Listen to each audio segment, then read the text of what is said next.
Right, good afternoon, everyone. My name is Vivian White, and this is my teaching portfolio that I have made. So here's my cover page, has my name. I'm a high school special education teacher, EC through 12.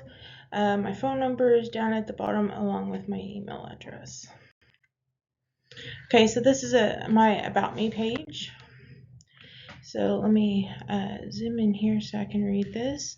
So my name is Vivian White, and this is my third year as a special education teacher. Special education students have always had a special place in my heart. I graduated from Lake Worth High School in 2012 and started college at Tarrant County College. Once graduating from there, I went back to Tarrant County College, graduating with another associate's degree in music. In 2019, I was given a full ride scholarship to Texas Wesleyan University to study music education. I graduated from Texas Wesleyan in 2022 with a bachelor's in music. So after a career change, I shifted my focus into helping others and decided to become a special education teacher. I am blessed to be on this journey of teaching students to be successful despite their disabilities. Okay, so this is my table of contents page. So we have pages 6 through 8 is professional development that I have done. Page 9 is my teaching philosophy. Page 11 is my lesson plan. Page 13 is a philosophy of teaching. Page 14 is classroom management survey. And page 15 is assessment reflection. So first we're going to start out with my professional development. Okay, so these are things that I have done over the course of the school year for his professional development. I will say I really enjoy these professional developments because it seems like I am always gaining something and taking something away from the development. So July 31st through August 9th, I started on the 31st because I was a new hire for Saginaw High School, and we got to meet other staff members that were also new hires and just kind of get to know each other, talk to the principal and what her expectations were as new teachers, all about the campus, the different teachers that were there, what programs they had to offer, what the students were like. And then we learned about ESHARs as well. And then about the third or fourth day, the teachers that had been there that were not first year teachers came in, and we got to interact with them and talk with them and get their viewpoint on different things. And then we broke out into groups and went on this big scavenger hunt all over the school, where we had to find like where the nurse's office was, where student services is, where the main office is, where the library was. So that was really fun and team building activity. So on September 11th, I had a new teacher orientation since I was new to the district and a new teacher per se. They sent me to this training, which basically talks about an overview of being a new teacher and what to expect and what to do professionally.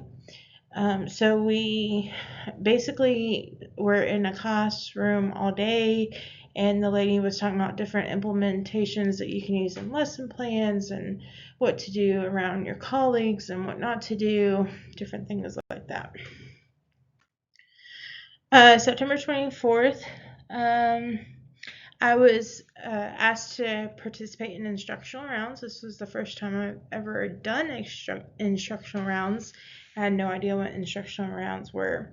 So basically, they chose me to go to different classes and rate how the teachers were doing with the developmental 5 and see if they were implementing those things in their classroom or what they could improve on.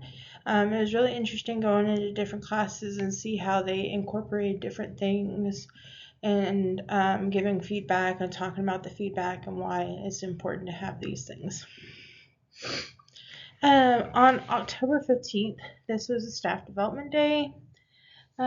So we first started off going to PLCs for our department, and since the majority of the classes that I service are histories, I went to the social studies main class, and we were talking about, the election that was coming up at the time, how to address the election to the students, how not to be biased on a candidate, whether you supported the Republican or the Democrat.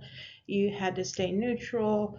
They were going to have a mock voting if the students got to choose who their next president would be. So they talked about how that was going to be set up and how, again, we needed to stay neutral on that as well. Okay, next is my teaching philosophy.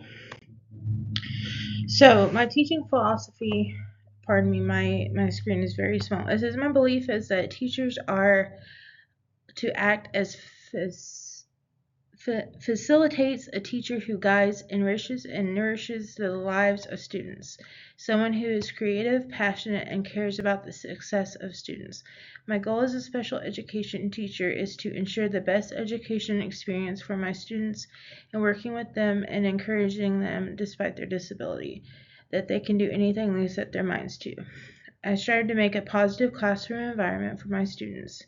Effective communication between myself and students along with other educators, to be sensitive to the needs of others, to promote a curiosity of future learning, and to promote challenges and responsibilities.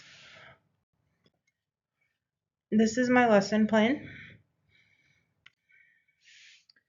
So this is a lesson plan that I have done. This is talking about developing and sustaining foundation language skills, listening, speaking, discussion, and thinking. So using oral language, the student develops oral language through listening, speaking, and discussion. The student is expected to engage in meaningful and respectful discourse by listening actively, responding appropriately, and adjusting communication to audiences and purposes. Follow and give complex or oral instruction to perform specific tasks, answer questions, or solve problems to complete processes. Give a presentation using informal, formal, and technical language effectively to meet the needs of audience, purpose, and occasion. Employing eye contact, speaking rate such as pauses for effect, volume, and communication, purposeful gestures, and conventions of language. The English language proficiency standards, so cross-curricular second language acquisitions, uses of language and learning, development for English language learners. This can, sorry, let me go back here. Let me go back. So this is just like the structure of how to write a essay. So what the different types of essays are. So knowledge, reading, what a thesis statement is, argument versus opinion, and evidence misconceptions.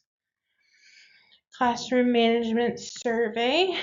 So this talks about what my classroom, I currently do not have a classroom. I go around to different classes and visit with students, but if I was to have a classroom, we'd have set guidelines and rules to follow. I believe my classroom is a very open environment where anyone can talk and not be discriminated or judged by what they are saying. I also do not believe in the use of cussing. So we are obviously proper English learners, and we need to watch what we say because it can also be hurtful to others. This is my assessment reflection. I did not give any assessments this year because I'm an itinerant teacher, but I did witness assessments being given by the other teachers in the classes that I visit. And it was really interesting to see the difference between a formative and a summative assessment. Whereas the formative, if the students were not understanding what they were learning, they were able to change it and make it where the students could understand what was going on. And the summative, where they did a whole unit and were able to answer the questions based on what they learned in that unit. Oh, and these were extra pages.